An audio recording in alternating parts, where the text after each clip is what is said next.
everybody, and welcome back to the Hippiearab Podcast, also known as Uncomfortable Truths. If you're new here, this is not my regular voice. I'm just sick. I want to make you guys used to it, so it sounds less icky throughout. This podcast is about me just talking about stuff about life and, bringing in my own beautiful religion to talk about it. Sometimes people write to me and they say, Farah, how do you always look like you're in so much peace? Okay, one person wrote to me and said that. But no, multiple people really have wrote to me and said that. And I think they attribute it to the fact that, I just show up in my prayer gown, really unhinged, unbothered by the way that I look, which, by the way, annoys a lot of people sometimes. Someone really deep down commented and said, Farah, stop wearing the same thing every time. And they said, this is coming from a place of love. Stop wearing the same thing every time. That's not going to happen. Sorry, it's not. Because I'm just comfortable. And this is, completing the awrah. This is covering what it needs to cover.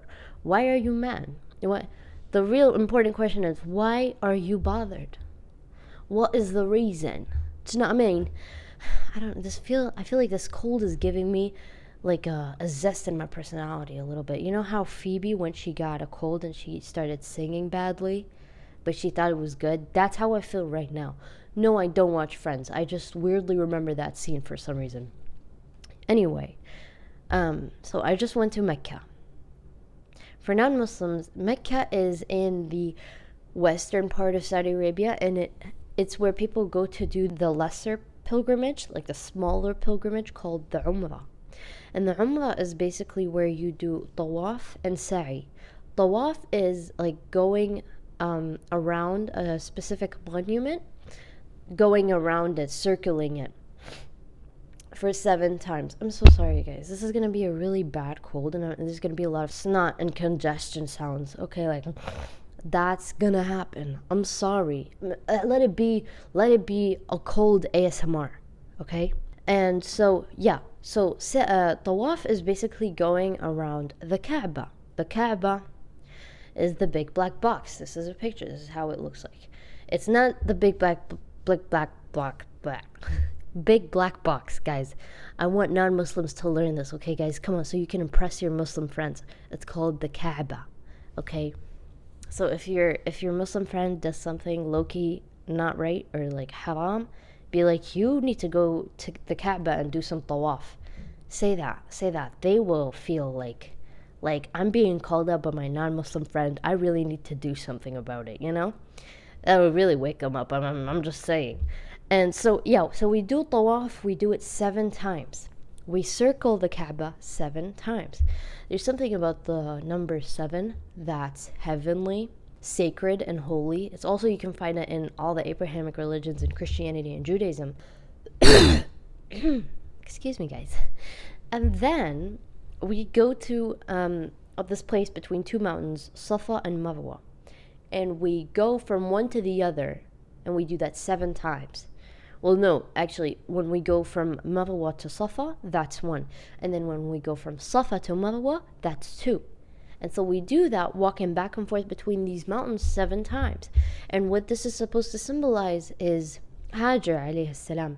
Hajar who is, I think, named Hagar in the Judaistic religion. The way her name is in Arabic is Hajar. Hajir. I love that name so much.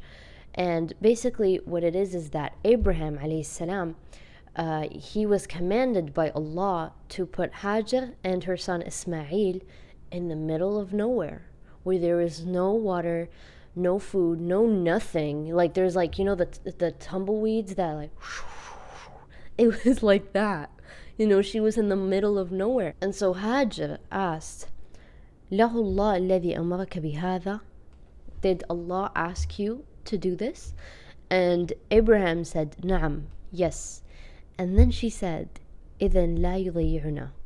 Then he will not lose us. He will not let us get lost. And oh my god, I'm gonna start tearing up. There's something that I want to talk about later in this episode about why that is so beautiful, but basically we try to implement what Hajar did, and it's that she was trying to look for water. She was in the middle of nowhere. She knew that Allah tested her and Abraham by putting her there with Ismail, so she was carrying this newborn trying to find food or water or anything, and so she was running between these two mountains, the mountains that we walk between in Mecca, because she was looking for water. And that's when Zemzem sprouted and came from the ground. And Zemzem has this really healing effect on Muslims and on people who drink it. You know, it's known to have miracles and have blessings from Allah, because the way by which this water came was a miracle in and of itself. And so that was Mecca. You know, I went to Mecca. This was probably my third Umrah, this pilgrimage of doing tawaf and sa'i. And you're supposed to do that as soon as you arrive. And then the entirety you spend, you know, just in ibadah, in prayer, in your ways of worshipping Allah, reading the Quran, praying, and prostrating a lot, and making a lot of remembrance of Allah. And there's something about Mecca that I wish everyone can feel, and it's the utter peace. It's the utter peace that the city instills within you, because before you even enter Mecca, there's no non-Muslim that can enter Mecca. In order to enter, you have to be a Muslim. Like, they have gates to check who is entering, who is Muslim and who isn't, you know. And so that the city of Mecca is basically all Muslim. It's purely and entirely Muslim. You're in the midst of all of these Muslims in a city that is so close to Allah.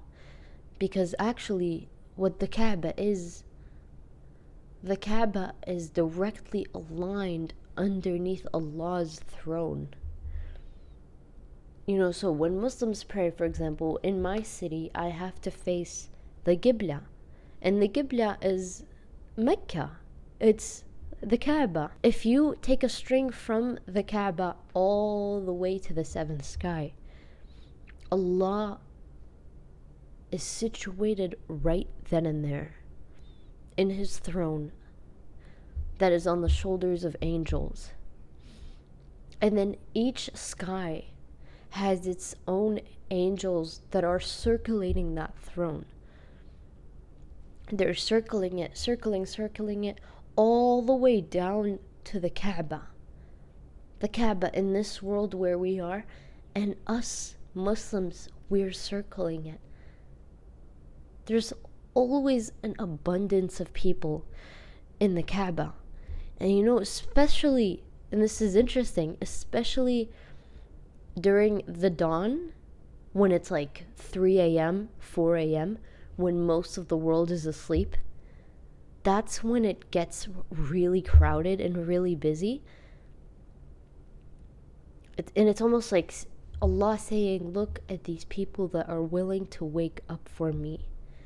Look at these people that are waking up to circle my throne.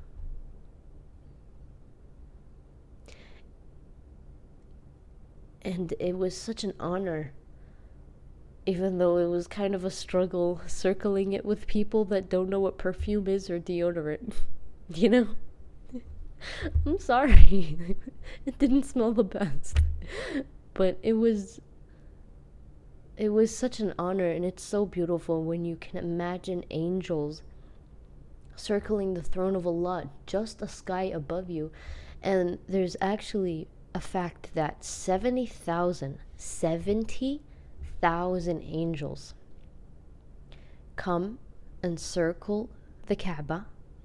They circle it, just a sky above us. And then when the day ends, they leave, and another group of entirely new 70,000 angels do the same. An angel never does it twice. It's always a new set of 70,000 angels. Day in, day out. Always a new set of 70,000 angels. Just there to praise Allah. And just to show us that we really are nothing. We're going to the Kaaba, we're doing the same thing, but Allah is being worshipped in so many ways all the time.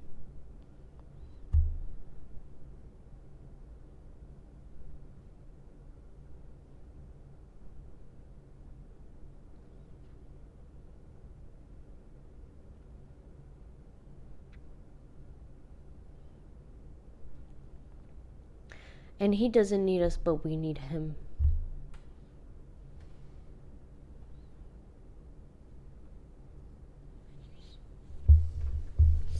He doesn't need us, but we need Him.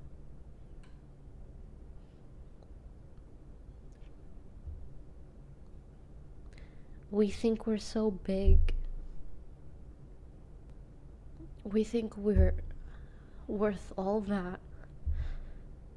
And we think we deserve everything. I really had to take a break. I'm back. I wanted to deliver this idea that sometimes we can think of ourselves as these big influential people leading these big lives filled with so much meaning and purpose. And we start to take ourselves as gods, and we start to do what we feel like doing because we think we are entitled to that. We think that what we say goes. We think that we have the right to do that. And this is the everyday life now. And the idea that I'm proposing, which is that this life isn't even ours to be able to lead it and control it in that way. This life isn't a popular thing anymore. This life, if anything, it's weird. If the idea that I'm proposing to you, you might be saying, well, this life is mine. I'm living it, this is my life. For Muslims, to think like that, to think that this body is yours, to think that everything that you've made is yours, to think that this life is yours, to think that you're the one controlling it, you're the one leading it, you're the one who makes it what it is, that can start to become harmful to your iman, because what we need to start doing is to attribute everything that we have back to Allah, because none of this would be here if it wasn't for Allah. But Allah said kun fayakun, and so we're here in existence because of Allah. And so how could we not use our entire lives for the sake of Allah? And instead say that this body is ours and this life is ours, and the time that we get to spend is all ours, so I'm just going to spend it doing whatever I want to do. And you start to become entitled, and you start to think that you deserve everything that you want.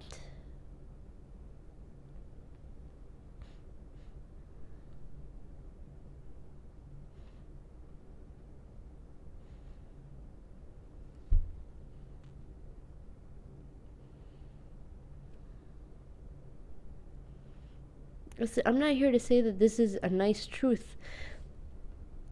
I'm not here to tell you that this is a fun, little experiment that we're in.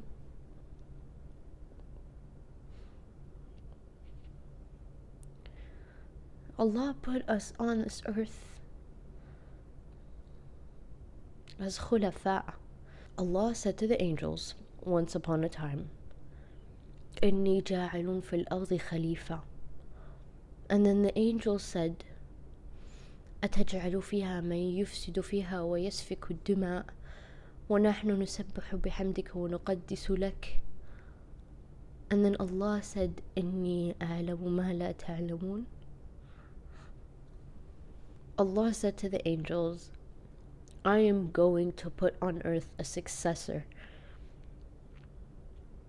And then the angel said, are you going to put this species on earth that just corrupts and destroys and is just full of evil? And then Allah said, I know that which you do not know.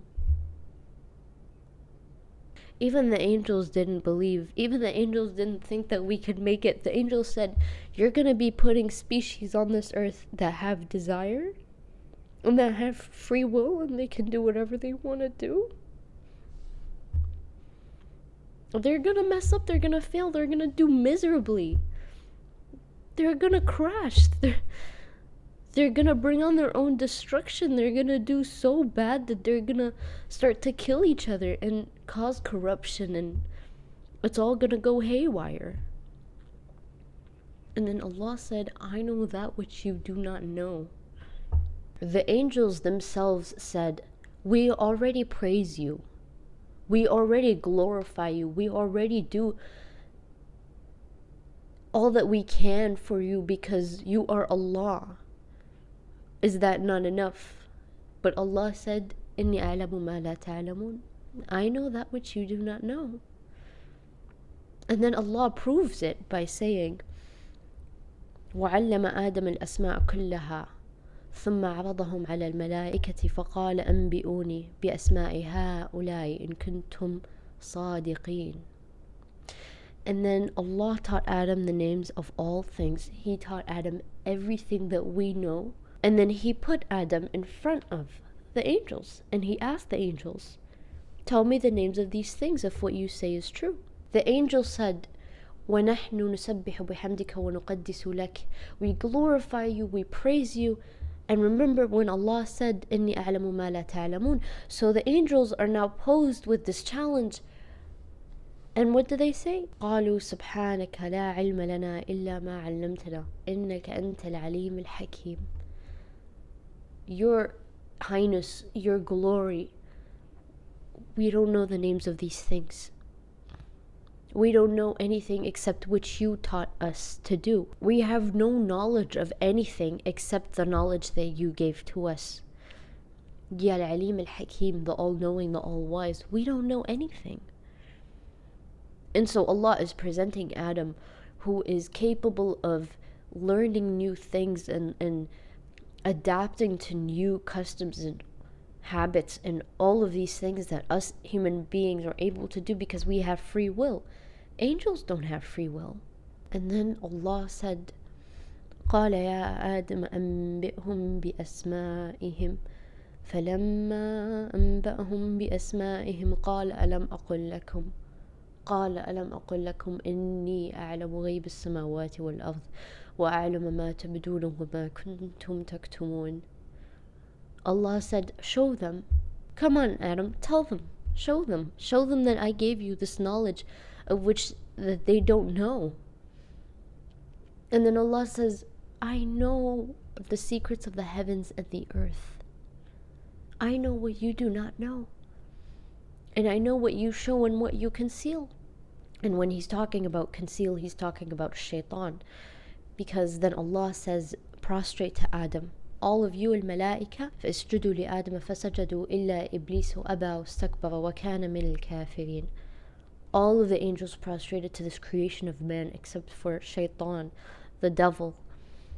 He felt he was arrogant and prideful, and he was boastful, and he became from the disbelievers and from the ignorant. Allah let the angels prostrate to us, the creation of man. And 2 seconds ago, I was talking about how we are nothing. But Allah made the angels prostrate to us because we have something they don't have, and that is free will. Allah put us on this earth with free will, with so much free will that everyone can do whatever they want to do. Everyone chooses how they choose to live. And when I went to Mecca and I saw the amount of Muslims, when I saw all the Muslims praying, I was in a hotel room and I was on like the 18th floor and I was looking down And I remember at Fajr time, at around like 4:30 a.m., I saw all the Muslims praying. And I could see all the Muslims, like this whole place filled with Muslims praying. They were all prostrating and they looked like ants. They looked like ants. And I was looking at them and I was like, Allah is listening to each one.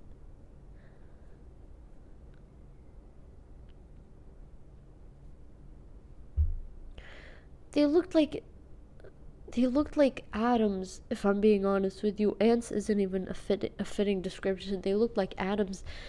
And when they were all prostrating to the ground, I just couldn't help but think Allah is listening to each and every one of them and what is in their hearts. Allah knows each and every one of these people prostrating.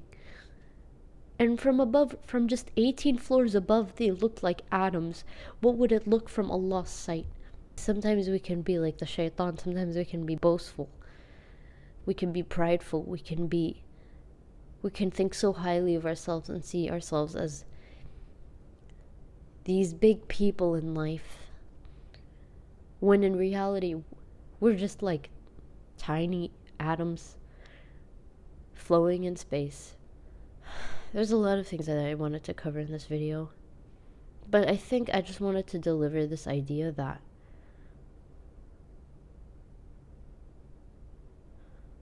wallahi, we're nothing. We're nothing. We think like, I just got a new job, I just got married, I just had my first kid, someone died, something happened, I'm going to this new school. We're nothing. I'm nothing. What am I without Allah? If I'm nothing, what am I without Allah? That makes you even more nothing, respectfully.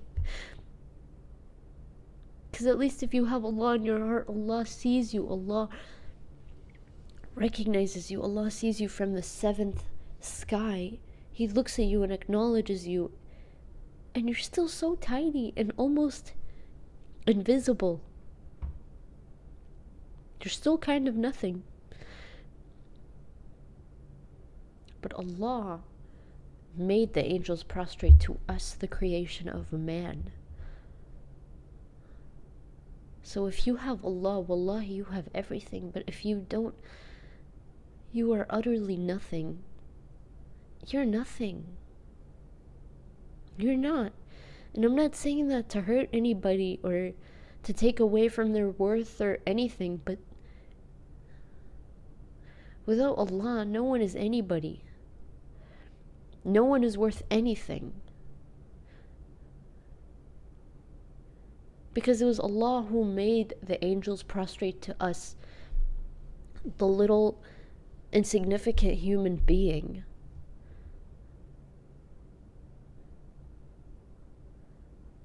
If it wasn't for Allah, we wouldn't be here.